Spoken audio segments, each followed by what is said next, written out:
let's get some more on all of this. Chris Weston, IG Chief Market Strategist, joins us from Melbourne. Chris, great to see you there. Wow, big moves in currency markets and the greenback, you say it, the king right now.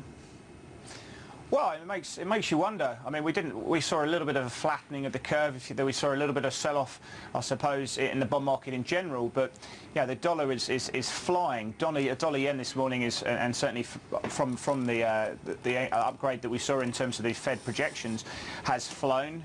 Euro dollar has traded down over 120 pips. Aussie dollar's been taken to the woodshed and chopped up this morning, effectively. And you know, you wonder what would happen to the dollar if the US dollar had we actually seen a change in that language around the considerable time or the considerable period. We would have seen an absolute, you know, it would have just been off to the races. But you know, the dollar is very much overbought at the moment. We'd be buying pullbacks at any stage in the next sort of 24 hours. That seems to be the trade.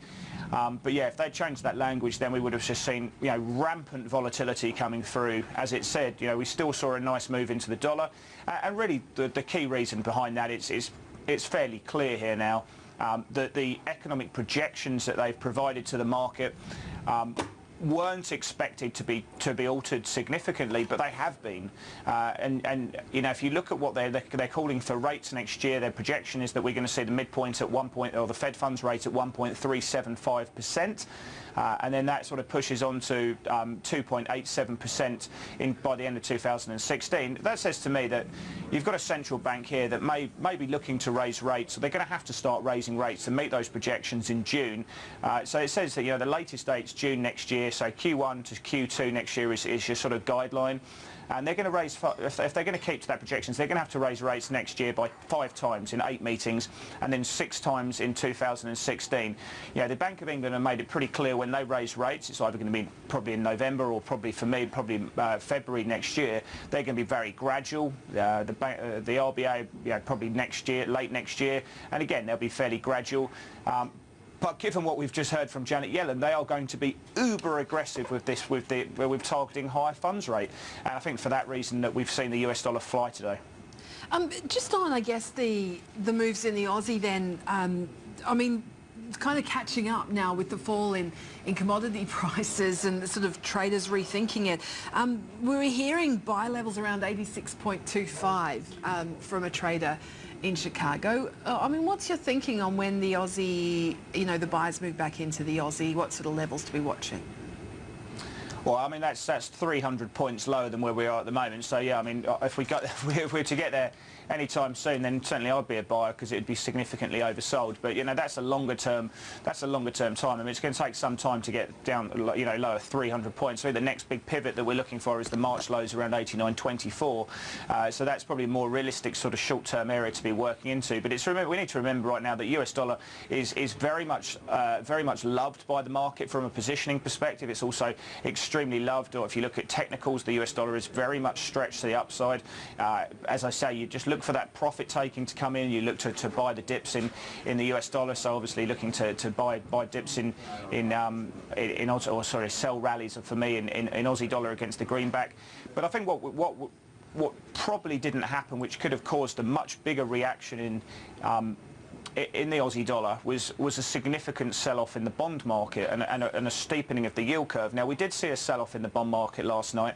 If you look at the 10-year, it was up about 5 or 6 basis points, but we probably could have got it a little bit higher than that. I mean, you know, we've still got the 5-year, which is the most important financial instrument for me in the world right now, you know, still pushing that sort of 182 level there. It still hasn't properly broken out, but for me, it's just a matter of time there. I think the other big thing that we've got to look at, Bridie, is from the statement was the exit strategies. You know, they've kind of continuing detailing to rates traders how they're going to use the overnight interest earned on excess reserves and the repo rate as this kind of guide to lift the short-term funds rate. But then again, the other big thing and the other big situation, which is of course very US dollar, which affects the US dollar, is what they're going to do with the reinvestment of the proceeds from their balance sheet. Recall, you know, they've bought, you know, a considerable amount of mortgage-backed securities and US Treasuries over the years. Some of these will be due for maturity, so they will get proceeds from maturing bonds. As it stands at the moment, they are looking to reinvest this so their balance sheet stays consistent. once they've actually started raising rates, then they will start letting this balance sheet run off. And it's the idea that the Fed's balance sheet will slowly trickle down and actually gradually lower that is an exceptionally strong, positive US dollar story. So that was quite interesting to hear more clarity around that. Interesting, isn't it, with the US equities? Dow finishes at a record close, but again, I mean, ASX 200, I mean, the SPY futures indicating it's going to be a pretty flat start. What's your call? Yeah. And I mean, is that all due to the banks at the moment? They've traded ex-div, so they're just out of favour? Look, I mean, the banks are driving the show. You know, materials are sort of trickling along. There's not really a lot of conviction. People are trading them, but there's no real investment. The clarity around China at the moment is somewhat hazy. We know that they're looking to stimulate, but no one really expects them to stimulate in any kind of great measures at the moment. We saw obviously that lending facility being speculated on in the prior session, but I haven't seen any major confirmation of that. But you know, the banks are really, if you look at our market composition, we know we've got a big weighting in the banks, but the banks have been absolutely flogged over the last few days, and that's really been the big driver. You know, technically they look horrible, but they also look very, very oversold at the moment. If you look at RSIs on CBA and ANZ, for example, we've got the 14-day one down at 22. They've closed below, you know, their lower Bollinger Band. They're due for a bit of mean reversion in my mind. They're so oversold that I think the downside is limited. Personally, if I was looking to trade the banks today, I'd be looking to wait for a little bit more of a flush out. If we saw some further selling, I'd be looking to jump in just for a very, very short-term trade there, but they are well oversold at the moment. And for me, whilst I expect to see the broader market, you know, trading around that 5,400 level today, you know, I think the downside is mitigated on the broader market because those banks are so oversold at the moment. So a lot of risks still out there. We've got through the Fed now. Plenty still to go over the next couple of days, though, isn't there?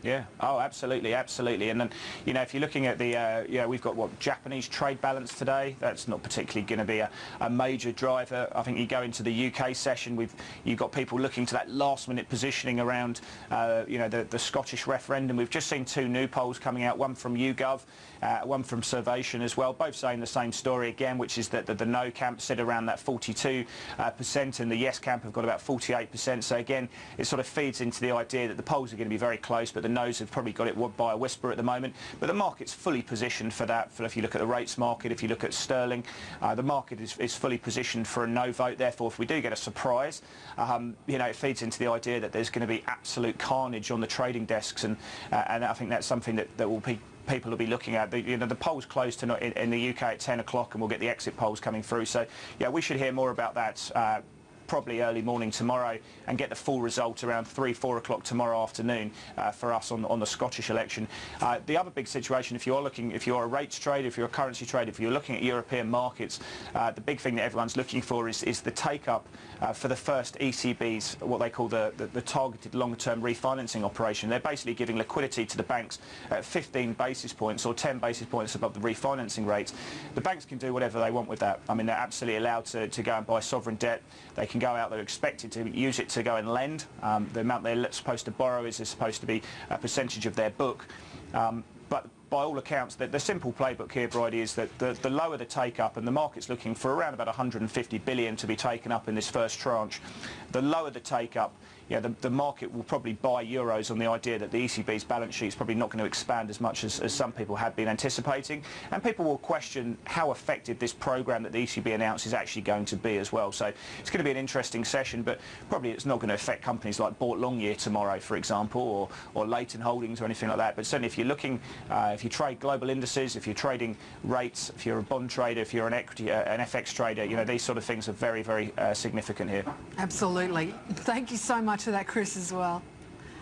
Thanks, Bridie. Chris Weston there from IG. Coming up.